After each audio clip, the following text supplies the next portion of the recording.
नमस्ते दोस्तों। आज मैं आपके साथ एक बहुत इम्पॉर्टेंट मैसेज शेयर करना चाहता हूँ।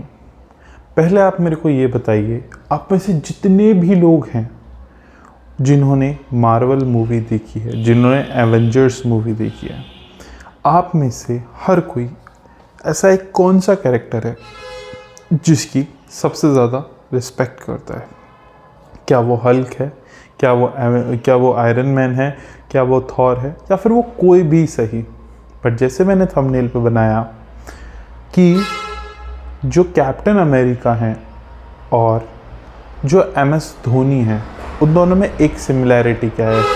अगर आपने ध्यान से मूवी देखी है तो आपको पता होगा कि जो कैप्टन अमेरिका है वो सारे सुपर हीरोज़ में से सबसे कम पावरफुल है। बट उनको सबसे ज़्यादा रिस्पेक्ट किस लिए दी जाती है? उनको सबसे ज़्यादा रिस्पेक्ट इसलिए नहीं दी जाती कि वो अमीर हैं या बहुत ज़्यादा पावरफुल हैं या किसी यूनिवर्स के राजा हैं। नहीं, बिकॉज उनका माइंडसेट बहुत स्ट्रॉन्ग है।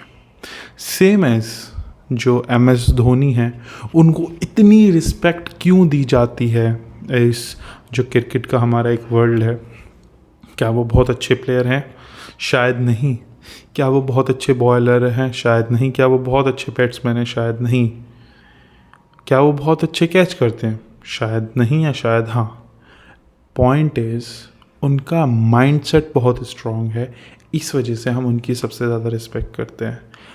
और अगर मैं तीसरा एग्जांपल दूं तो बॉलीवुड के अंदर सबसे ज़्यादा रिच इंसान कौन है? बॉलीवुड के अंदर सबसे ज़्यादा रिच इंसान जो है वो शाहरुख खान है। क्या उनकी एक्टिंग बहुत अच्छी है? शायद नहीं। क्या उनकी हर मूवी अच्छी जाती है? शायद नहीं। क्या वो बहुत ज़्यादा परफेक्शन है? शायद नहीं। बट फिर भी शाहरुख खान इतने पॉपुलर क्यों हैं? शाहरुख खान इसलिए बहुत ज़्यादा पॉपुलर हैं क्योंकि उनका माइंडसेट बहुत अच्छा है। मेरे कहने का मतलब ये है, आपने जितने भी लोगों को देखा है, भले ही वो किसी एवेंजर्स मूवी में हो, भले ही वो किसी गेम के अंदर हो, या भले ही वो किसी इंडस्ट्री के अंदर हो, तीनों के अंदर बस एक सिमिलैरिटी है कि उन सब का माइंडसेट बहुत स्ट्रांग है। उन्होंने अपने माइंडसेट के ऊपर बहुत काम किया है, बाकी सारी चीज़ें अपने आप सही हो जाती हैं। जैसे अभी मैंने एक कंसल्टिंग कर रहा था एक लड़की की, तो उससे इंग्लिश के ऊपर कुछ बात हो रही थी, तो मैंने उससे इंग्लिश में बात करी। तो मैंने उससे एक सवाल पूछा, क्या मेरी इंग्लिश ज़्यादा अच्छी है या मेरा कॉन्फिडेंस ज़्यादा अच्छा है? तो वो बोली कि सर आपका कॉन्फिडेंस ज़्यादा अच्छा है, इसलिए आपकी इंग्लिश अच्छी है। तो इंग्लिश तो एक स्किल हो गया, बट जो मेरा कॉन्फिडेंस है वो मेरा माइंडसेट हो गया। वहीं वो लड़की, मैं उसकी डिसरिस्पेक्ट नहीं करता, उसकी इंग्लिश शायद मुझसे ज़्यादा अच्छी हो, बट उसका कॉन्फिडेंस डाउन था, मुझसे कम डाउन कॉन्फिडेंस है उसके अंदर। शायद इस वजह से वो जितनी उसको इंग्लिश आती है वो उतनी भी नहीं बोल पाई। ऐसे सिर्फ उसके साथ नहीं होता, ऐसे हम सब के साथ होता है कि हम सब के अंदर स्किल होता है, बट हमारे अंदर कॉन्फिडेंस नहीं होता। इस वजह से हम उस स्किल को अच्छे से परफॉर्म नहीं कर पाते। एक बहुत खूबसूरत बात मैं बताता हूँ, अगर आपके स्किल भले ही थोड़ा है बट आपके अंदर कॉन्फिडेंस बहुत ज़्यादा है ना, आप उस बंदे से ज़्यादा अचीव करेंगे जिसके अंदर कॉन्फिडेंस ज़्यादा है बट जिसके अंदर स्किल्स तो ज़्यादा हैं बट कॉन्फिडेंस कम है। और कॉन्फिडेंस कहाँ से आता है? कॉन्फिडेंस हमेशा माइंडसेट से आता है। एक और एग्जांपल मैं आपको देता हूँ। मेरे कुछ दोस्त हैं जो सीए हैं और जो आज के टाइम में बहुत बड़ी बड़ी कंपनीज़ में काम कर रहे हैं। फॉर एग्जांपल बीसीजी में काम कर रहे हैं या फिर जेपी मॉर्गन में वो लोग काम कर रहे हैं। थ्रू काउंसलिंग वो लोग मेरे को मिले। वो सब लोग एज अ कंसल्टेंट फर्म में के अंदर हैं। तो उन्होंने मुझे एक बहुत खूबसूरत बात बताई। वो बोले, प्रेम, तुम जितनी भी कंपनीज़ को देखते हो, जितनी भी बड़ी बड़ी कंपनी है, जितने भी बड़े बड़े स्टार्टअप हैं, वो ऐसा ही नहीं है कि उन्होंने आज सोचा कि आज से बिज़नेस चालू करेंगे और वो बिज़नेस स्टार्ट कर देते हैं। वो ऐसा नहीं करते।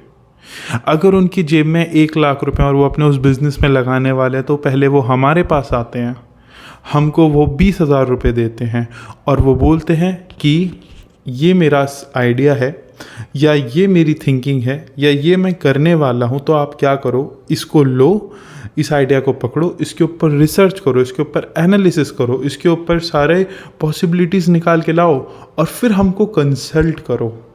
कि हमें किस माइंडसेट के थ्रू काम करना चाहिए, जिससे हम किस अप्रोच को हमें यूज़ करना चाहिए जिससे हम इस बिज़नेस को बहुत ज़्यादा सक्सेसफुल कर सके। इट मीन्स उन्होंने बोला कि जो बड़ी बड़ी फर्म्स होती हैं वो कुछ भी स्टेप्स लेने से पहले कंसल्टेशन लेती हैं हमसे, तभी कुछ वो स्टेप लेती हैं। इस वजह से वो लोग इतने ज़्यादा सक्सेसफुल हैं। वो इतने ज़्यादा सक्सेसफुल इस वजह से नहीं है क्योंकि वो बहुत लकी या स्मार्ट है, वो इतने ज़्यादा सक्सेसफुल इस वजह से हैं क्योंकि वो हमसे कंसल्टेशन लेते हैं और उसके बाद हमेशा राइट डिसीजन लेते हैं। ऐसे ही जो आपने देखा होगा कि बहुत सारे रिच लोग जो हैं उनके बहुत सारे मेंटोर्स होते हैं या उनके बहुत अच्छे अच्छे मेंटोर होते हैं। क्यों? क्योंकि वो इसलिए सक्सेसफुल नहीं है क्योंकि वो बहुत ज़्यादा लकी हैं, वो बहुत ज़्यादा स्मार्ट हैं। वो लोग इसलिए सक्सेसफुल हैं क्योंकि वो लोग मेंटोरशिप लेते हैं अपना हर डिसीज़न लेने से पहले, तो उन्हें पता चलता है कि ये डिसीज़न सही है, ये डिसीज़न गलत है, इसलिए वो अपनी लाइफ में सक्सेसफुल होते हैं। इसी तरीके से अभी तक ऑलमोस्ट 370 के आसपास नंबर पहुंच चुका है, अब ऑलमोस्ट 400 होने वाले हैं। मैंने इतने लोगों को कंसल्टेशन दी है। धीरे धीरे धीरे धीरे धीरे धीरे करते करते मेरे अंदर खुद भी इतनी ज़्यादा कैपेबिलिटीज़ आ गई कि मैं लोगों की बड़ी आराम से उनकी प्रॉब्लम सॉल्व कर देता हूँ और बहुत कम टाइम लगता है और बहुत अच्छा और प्रोडक्टिव रिजल्ट्स उनको मिलते हैं। और उनमें से हर कोई ये बोलता है कि सर इस तरीके से मैंने नहीं सोचा था या इस तरीके से मैंने ये तो बिल्कुल भी नहीं सोचा था। ये मैंने पहले भी बोला था कि 6 महीने बचे हैं, इसको अचीव कर लीजिए। बहुत लोगों ने मदद ली और बहुत लोग अपनी लाइफ में अच्छा कर रहे हैं। अब भी अगस्त, सितंबर, अक्टूबर, नवंबर, दिसंबर 5 महीने ऑलमोस्ट अब भी बचे हुए हैं। बहुत सारे लोग कनेक्ट हो रहे हैं और बहुत सारे लोगों की हेल्प हो रही है। मैं वीडियोस पे शॉर्ट्स पे मैं कमेंट्स डालता रहता हूँ उनकी फीडबैक की। वो बोलते हैं कि सर मैंने सोचा भी नहीं था, इतने चेंज। अब इसका मतलब ये नहीं है कि मैं बहुत ज़्यादा स्मार्ट हूँ या मैं बहुत ज़्यादा इंटेलिजेंट हूँ। इसकी रियलिटी ये है कि पहले ऑलमोस्ट 6-7 महीने बिल्कुल कंटिन्यू हर दिन मैं अपने आप को डायग्नोस करता रहा। हर दिन लगा रहा कि ये क्यों हो रहा है, ये क्यों हो रहा है, ये क्यों हो रहा है, ये क्यों हो रहा है। अपनी लाइफ चेंज करी। अपनी लाइफ चेंज करने के बाद वही, और मैंने किताबें तो पढ़ी हैं पहले भी और उसके बाद मैं साइकोलॉजी का कोर्स भी कर रहा हूँ। मतलब मेरा पर्सनल एक्सपीरियंस, मेरी किताबों का ज्ञान और मेरे साइकोलॉजी का कोर्स कर रहा हूँ। ये तीनों चीज़ें मैंने मिलाई।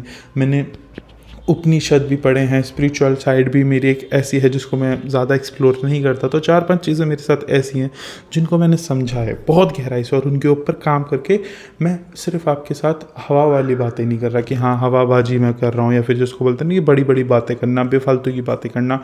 चलो मेरी बेफालतू की बातें एक इंसान सुन लेता, 2 इंसान सुन लेते, 3 इंसान सुन लेते, मगर अभी तक मैं कितनी सारी वीडियोज़ डाल चुका हूँ जिन लोगों ने मेरे को रिस्पॉन्सेज दिए जो मैंने आपके साथ शेयर करें। कितनी सारी वीडियोज़ में मैंने फीडबैक शेयर करें और ऑलमोस्ट 300-400 लोगों को मैं कंसल्टेशन कर चुका हूँ। तो इसका मतलब कुछ तो मेरे पास है जो मैंने सीखा है, जिसकी वजह से बहुत सारे लोगों की मदद हो रही है और उनकी लाइफ में एक अच्छा हेल्दी इम्प्रूवमेंट आ रहा है। बहुत लोग बोलते हैं कि सर मैंने ऐसा सोचा ही नहीं था, मेरे साथ इतने चेंजेस आ गए।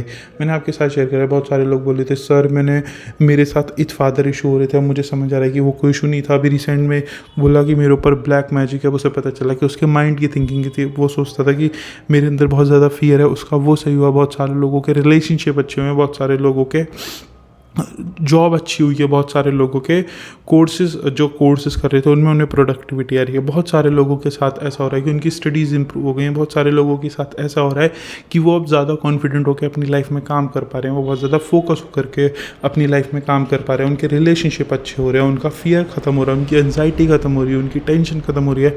बहुत सारे लोग 12-13 साल से एज अ साइकाइट्रिस्ट से मेडिसिन ले रहे थे, उनकी वो सारी मेडिसिन ख़त्म हुई हैं, वो दोबारा से एक नॉर्मल लाइफ जीना स्टार्ट हुआ। उन्हें पता चला कि इतनी सारी प्रॉब्लम्स नहीं थी, एक प्रॉब्लम थी जिसने उन्हें इतना परेशान कर रखा था। एंड दैट्स माय एक्सपर्टीज़ कि मैं आपको बताता हूँ, आपको हेल्प करता हूँ कि आपकी लाइफ में बहुत सारी प्रॉब्लम नहीं, आपकी लाइफ में एक छोटी सी प्रॉब्लम है जो आपको बार बार परेशान कर रही है। इस तरीके से मेरे पास पता नहीं बहुत सारे एग्ज़ाम्पल्स हैं जिससे मैंने लोगों की मदद करी है। आई जस्ट वॉन्ट कि जैसे हर कोई एक कंसल्टेंट, एक काउंसलर की मदद लेते हैं, एक मेंटोर की मदद लेते हैं अपनी लाइफ इंप्रूव करने के लिए, उसको आप भी इम्प्रूव करिए, आप भी अपनी मदद करिए। मैं बस एक लास्ट चीज़ बोलना चाहूँगा, बहुत सारे लोग बोलते हैं कि सर हम परेशान हैं, ये हैं वो हैं, आप हमसे पैसे लेते हैं। हाँ, मैं पैसे लेता हूँ, I am proud of that कि आई एम पैसे लेता हूँ। और मेरे को बहुत सारे लोग पैसे देते हैं और बहुत खुश होकर पैसे देते हैं। क्यों? क्योंकि हम पैसे उसी चीज़ को देते हैं जिस चीज़ की हम इज़्ज़त करते हैं, रिस्पेक्ट करते हैं, इम्पोर्टेंट समझते हैं। तो जो भी लोग मुझे पैसे दे रहे हैं, जिन भी लोगों से पैसे मांगता हूँ, हमारे अंदर एक म्यूचुअल अंडरस्टैंडिंग होती है कि मैं उनकी रिस्पेक्ट करता हूँ, वो मेरी रिस्पेक्ट करती है। क्योंकि मेरे जो बात करने के बाद उनको जो रिजल्ट्स मिलते हैं, अगर वो उन्होंने फॉर एग्ज़ाम्पल मेरे को 10 रुपये दिए, तो उससे उनको आराम से 100, 150, 200 रुपये का फ़ायदा हो जाता है। तो इसलिए प्लीज़ मेरे को इस कमेंट में मेरे को मैसेज करिए, या फिर मेरे को इंस्टाग्राम पे आप कनेक्ट कर सकते हैं, या फिर मेरे को मेल भी कर सकते हैं, या फिर मेरे साथ टेलीग्राम पे भी आप कनेक्ट कर सकते हैं, लिंक्डइन पे कनेक्ट कर सकते हैं, ट्विटर पे कनेक्ट कर सकते हैं, जिसको भी आप यूज़ करते हैं उसको कनेक्ट कर सकते हैं। मेरे साथ बात करिए, अपनी लाइफ को इम्प्रूव करिए। क्योंकि मैं लास्ट में एक चीज़ कहूँगा, 2024 जब ख़त्म हो रहा होगा ना, ये जो आने वाले 4 या 5 महीने, इनके रिग्रेट से बड़ी कोई अमाउंट नहीं होती है। I hope you understand this point. Thank you.